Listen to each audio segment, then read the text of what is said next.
Hello everyone, it's a slightly different video today, in part because I'm joined by my lovely wife.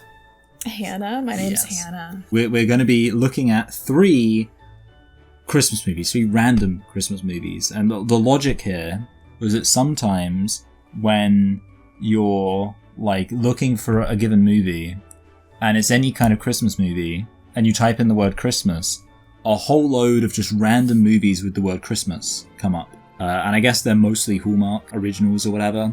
And I've always just found the idea of those movies really interesting. And the big question that I've been wondering is, you know, are they any good? Are you a Hallmark gal? Oh, am I out of frame? She's the professional there.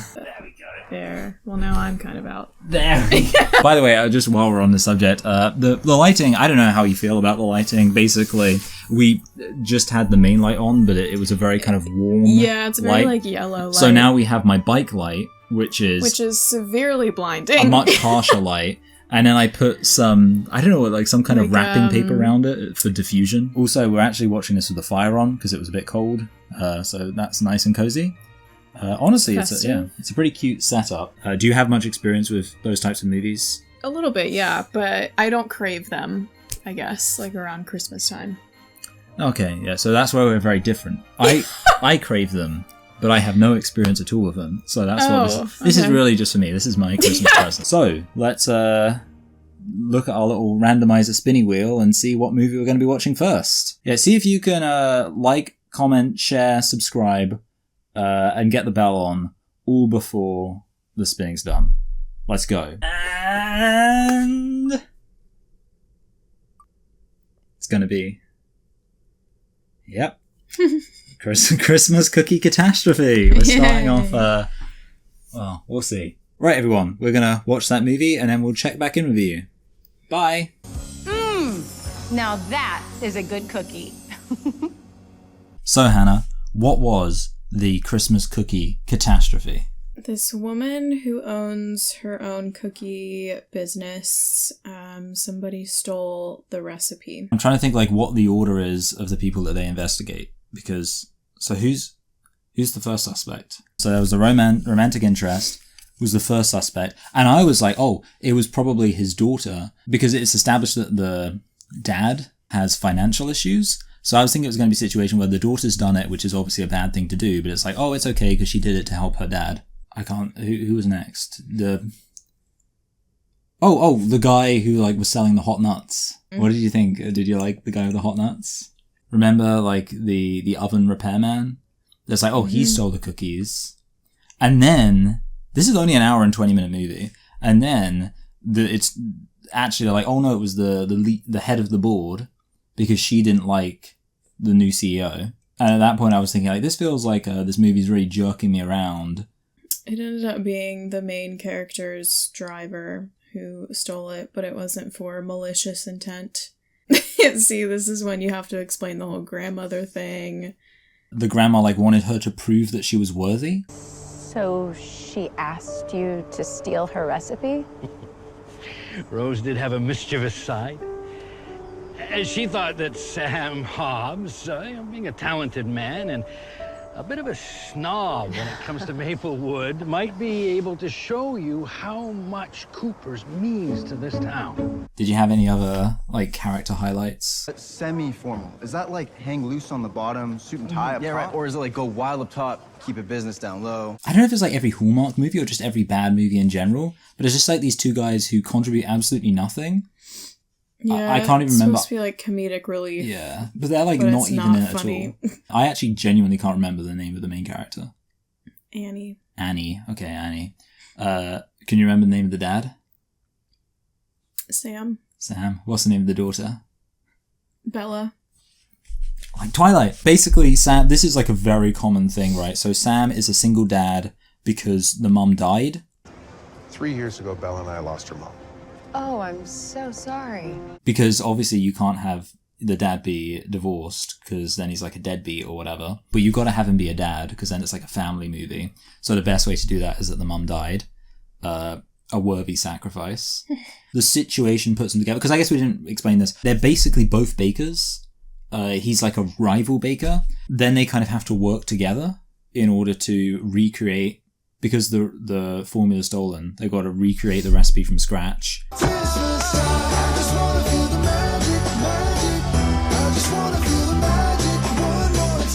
Essentially, because they're like forced together, it's kind of just like, oh, obviously they're gonna fall in love because we're seeing them spend all this time together. I guess I also feel like the two characters were at that age where, to be honest, if you actually met a half decent person, you would just fall in love with them.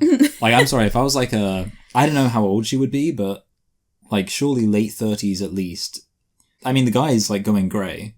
So when you're at that kind of age, you meet a guy who's like, you just take what you can get. You know, a good-looking dad. He's like, you know, I mean, he bakes cookies. To be honest, he's kind of the perfect man. You're in love.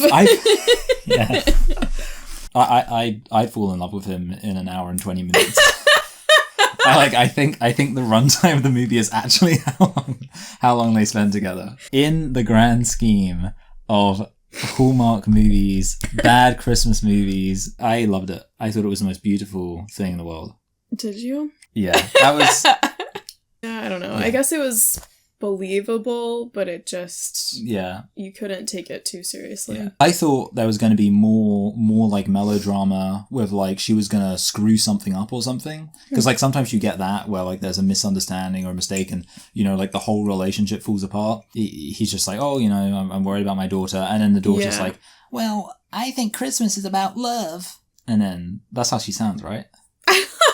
She said that. Well, she's like, oh, mum always said Christmas is all about love, so usually right. You should go get her, Dad. And she always said that Christmas was about love and joy for everyone. She did say that, didn't she? So then she meant it for you too, right? They didn't really like play up that part of her disliking Christmas that much. That was literally what I was going to... Like, that was going to be my final point. Like, it's kind of the first thing you're introduced to about her. I mean, someone says, like, she's the Grinch. Wait till they hear that we canceled the Cooper light up. Sorry, did you say canceled? Yeah, it was too expensive. I ran it by the board. Well, that's good. Because essentially, she's like, very no-nonsense. She's like, oh, all of the Christmas stuff eats into our bottom line. Like, literally how Scrooge is. Like, they basically give her an excuse, so it kind of undercuts it, because she's like, well, we literally can't afford it. And I feel like they shouldn't, because she's basically like, oh, you know, the company was like about to go bankrupt because we were celebrating Christmas. Whereas it would have been better if it was like, they could have afforded to do the Christmas stuff, but she wasn't doing it anyway because she didn't appreciate Christmas. Bravo! Summarize and give it a rating, a numerical rating, the only true way to express. Out of 10? You can even simplify it down to just stars, like 5 stars. It's up to you. Oh. Or 5 Christmas trees. Yeah, star rating. I'd give it... I'd give it like 2 stars. 2 stars. I don't know, because I thought it was a whole load of fun. Yeah, you like cheesy things, though. I was like smiling. I was like, oh my god! He's like really into it. I can also recognize that it wasn't the greatest cinema. It was too fruity. It was too fruity. There was some stuff they introduced that they didn't really go anywhere with. Like, literally every single time there was a suspect in the cookie thing. But I thought the romance was solid. I mean, I'm going to give it a middling 5, though. I think it was just right down the middle. You know, if I was 5 giving out of 10. Yeah. 5 stars. So yeah, I'm gonna give it 5 stars. This is my Citizen Kane, because I feel like if I was just going by how much I was like loving it, I'd give it a 10. But I also recognize I have to be a little bit professional and objective and say that there were some issues. Spinning. It's gonna be Christmas plus 1. All right. So we've had like that movie had a romance element. Presumably, this movie's going to be like just pure rom-com. I hope so. Does that sound like it's up your alley? All right. So this is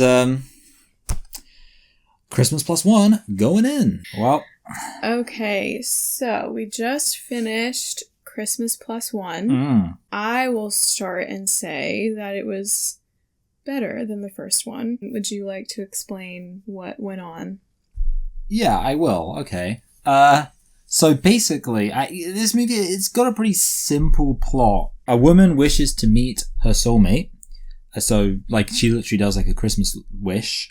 She meets this one guy, and they, like, get along, but then she loses his number. She's going round to all of her favourite Christmas places in the hope of meeting him again. But at the same time, there's another character called Michael, which is my name, who is writing a article for Christmas, and it's about like spending Christmas in New York. And for contrived reasons, she basically agrees to like, since she's going around to all her favorite spots anyway, she's like, oh, I'll take you to all my favorite spots. And then basically they start falling in love. And my theory about this is that the people who came out of the movie were racist, because the guy she's chasing, who's literally called Chase, is a black guy. I know like Hallmark's considered like very like white. He's not even like, he's a pretty light-skinned black dude, but I think someone was like, this guy, he's still too black. You know, we've got to have her end up, we can't be too controversial. Like, I feel like Hallmark's still stuck in the 50s. There were a plethora of black men, black characters, who seemed to definitely be side characters that like provided a lot of guidance and like almost therapy for the main characters. You have feelings for her, yes? What? No. Really? Which seems to be a thing. Yeah, like a trope. Yeah. Yeah, a trope happens. With a perfectly politically correct name that I'm not going to say, but I'll put it up on screen. The more appropriate word I used, I think, was I said like African American genies, because it's kind of like they have some kind of magical essence where they know. Yeah. And there's like 3 of them, because the main guy's the barista. Yeah. Who's like giving everyone advice, and like he feels he's got the biggest Cupid energy. Like it feels like he's just floating through our world, just setting people up. And then the guy's boss, who's like, oh, because the guy wants to be a novel writer. An author. An author, that's it, yeah. The guy wants to be an author, basically gives him a pep talk about, you gotta do this, you know, you gotta follow your dreams, blah, blah, blah. You and I both know that you're too good for this job. In the end, Chase also ends up becoming, like, basically a therapist. Because, well, the ending is where it gets really confusing, because obviously it's like, oh, it's a fun premise, you know, she's looking for her soulmate, but in doing that, she ends up forming a deeper connection with another guy. But the problem is they keep, like, having near misses. Yeah. With that dude. And it was quite clever the way they did that. Mm-hmm. So obviously when he does eventually, like, they do eventually meet and she finds out that he's been following her and she's been following him, like, that creates controversy or, like, a complication, because it's like, well, she's been pursuing this guy the whole time, but now she doesn't really like him. I think they handle it kind of well, like, that situation. It doesn't feel pointless or stupid. Yeah, I mean, they just resolve it basically by the main girl and Chase. They end up going on a date, but the whole time the main girl is just talking about Michael. Oh, yeah. So Chase is kind of like, he's getting verbally we're cupped. not... This isn't gonna work out. And she's like, what? Why? And then he's like, you know why. You make him sound more bitter than he does, I think. I like how he said, there was a bit where he's like, you could have been, like, well, not we could have been something great. He's like, you could have been something great. And it's like, oh. Yeah, it was like, if this was a different time, you could have been something great. Yeah, you really let yourself down. Ouch. I think if the timing was different, maybe you could have been something great. This has like 2 interesting crossovers with the movie we just watched. Cookie Christmas, whatever it was called. Christmas Cookie Catastrophe, that's it. One, Christmas. There's like a romantic scene where the 2 bake together, even though this movie has nothing to do with baking. Yeah. She wants to be a graphic designer, he wants to be an author, but for some reason they had to have a baking scene. But the baking scene is so stupid, right? Because, oh man, the main girl's sister is getting... Yeah, we didn't even touch on that. Yeah, is getting married. To a gay guy. for sure. And the main girl had the responsibility of picking up the wedding cake, but she completely lost track of time and the bakery closed before she could pick up the cake. So Michael and the main girl just go to the coffee shop, and Michael was like, hey, this is an emergency. We have to use your kitchen. And then the other similarity, and we didn't even touch on this with the Christmas cookie catastrophe, is every single character has to have a backstory where someone dies to the point it gets comedic. Like, I feel really bad because it's like this character is clearly winding up to be like, yeah, you know, I really liked my dad until he died. And I'm just like it's easily the funniest part of these movies. Just the way. Yeah, everything's going so well, and then they're like, oh, but my dad died. Yeah, the best one in Christmas Catastrophe, where she was like, both my parents died in a car crash. Just like, because like obviously that would already trauma, because the dad was like, yeah, my wife died, and she's like, yeah, both my parents died. Yeah, you think that's bad? Both of my parents died. Yeah, and then this guy, his dad died when he was like 17, and like that's the sad backstory because I think his dad wanted to be an author, so it's like there's the trauma attached to that. Yeah, there wasn't too much melodrama. The only drama was when like basically Michael kept the fact that Chase like was around secret, and she was mad. She was like, I don't think I can trust him. And then I guess like the conclusion was just, well, he didn't tell you because he loved you so much, and that means it's fine. Good advice. Yeah, always withhold information if it means you love them. So this also has a bit of a Scrooge element to it. It's but not yeah. It's not a major detail. Yeah. Sounds like you can use a double shot, double whipped cream, candy cane eggnog latte.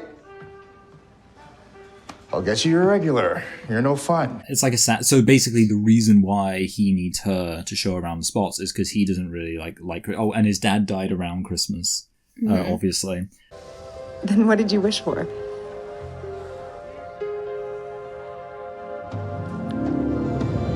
What a happy story. So yeah, don't you just love when everything works out? It's nothing like real life. So what do you think? My star rating would be, I might give this a 4-star rating. Yeah, it really wasn't bad. Like the premise was good. It was entertaining. I mean, it was definitely better. I'm like wondering if I might give it a... See, I don't think I'd go as high as an equivalent to a 4, which would be like a 7 or an 8. I'm getting bored of saying middling. I might upgrade the last one. I might upgrade the last one to a high 5. Because it was fun. Maybe not, though. But I'm going to say this one's... you just clap a... Is that a fly? I was high-fiving. Because he said, I'm going to give this a high 5. Oh my goodness, I didn't get that at all. Okay. I thought that was just like a fly buzzing around you. I'm going to give this one like a middling 6. But again, I mean, I almost honestly like the way it's like so Christmassy, and I love it. I could rate it higher. But I think 6 makes sense. Yeah. I'm gonna give it a high 6. I don't know how to do a high 6. That's it, yeah. It's Planes, Trains, and Christmas Trees. Whoa! I'm gonna guess that this has something to do about missing a flight. Oh, yeah. Do you know the movie Planes, Trains, and Automobiles? Yeah, I don't think I've seen it, though. Okay, yeah. So that's also about missing a flight. Yeah, so I'll be interested to see how similar this is to Planes, Trains, and Automobiles. Anyway, so we're going to make dinner, which is going to be... I already said it, actually. Earlier on. Thai curry. Yeah, and then I was like, oh, which is kind of Christmassy because it can be green and red. Just like Christmas.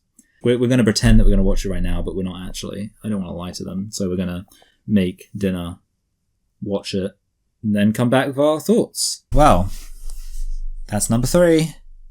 Hannah, what was the plot? Oh my. It was a pretty simple plot. But basically, the main girl needs to catch a connecting flight to get to New York. But of course, the connecting flight gets canceled because of the snowy weather. And then she meets this guy at the airport who also needs to get to New York. The town I grew up in is a few miles away. I could ask my uncle if we could stay in his guest house for the night, and then we could leave in the morning. And then they kind of get roped into the small towns like Christmas festival and planning it. The big thing for me is, unlike Planes, Trains and Automobiles, so Planes, Trains and Automobiles is about them traveling. Mm-hmm. And here, you kind of assume that's going to, because it's like, okay, they can't get the plane at first. So they like go to this guest house or whatever. But you're like, okay, they're probably going to progress. Like, you assume they're going to be moving along, and as they're traveling, they're going to fall in love. But really, it doesn't make much sense because, to be honest, most of the movie is actually just them being static. They spend 5 days in this town. There's not really any effort that they make to actually get out of there. They're just like, oh no, we've got to get our flight. Oh, we haven't got a flight. Oh, well, okay, we'll just like stay here. I suppose we haven't said this yet. For me, this was easily the worst movie. And it's not just like, you'd think, oh, well, you've watched 3 of them. Obviously, you're going to find the third one boring because you're going to get tired of it.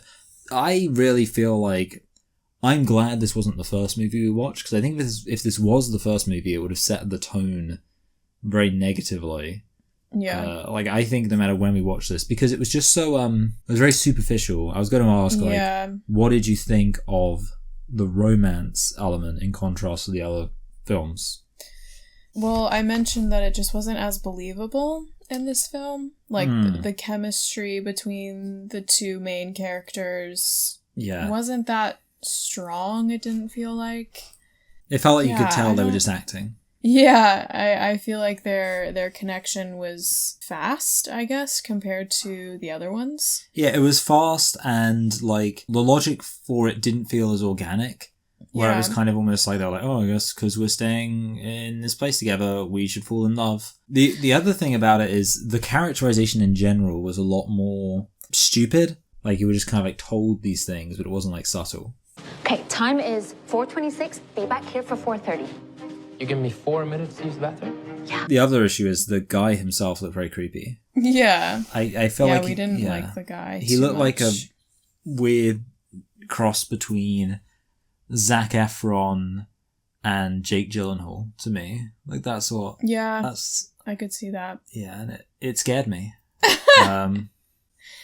Yeah, because, you know, have you seen Zac Efron currently? Oh, is he looking like really weird now? Yeah. Oh, good. I bet he wishes he could be 17 again. We need to talk about the best character in the whole movie.